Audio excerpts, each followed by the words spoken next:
Аз съм Дани Иванов и се присъединявам към четата на Синия Балкан, защото искам целият парк Сините камъни да бъде защитен, но и да се подобри грижата за него и за хората, които искат да го посетят.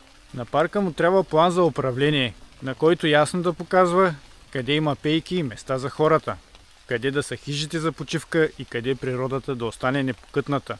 Аз лично намирам успокоение и вдъхновение в дивата природа, затова и се разхождам днес на това прекрасно време с лек дъждец в тази непокътната гора. Така че хора, нека запазим природата на България непокътната, за да я има и за бъдещите поколения. Нека не бъдем егоисти. Защото какво по-уникално от това да се разхождаш в дъжда сред една прекрасна дива гора.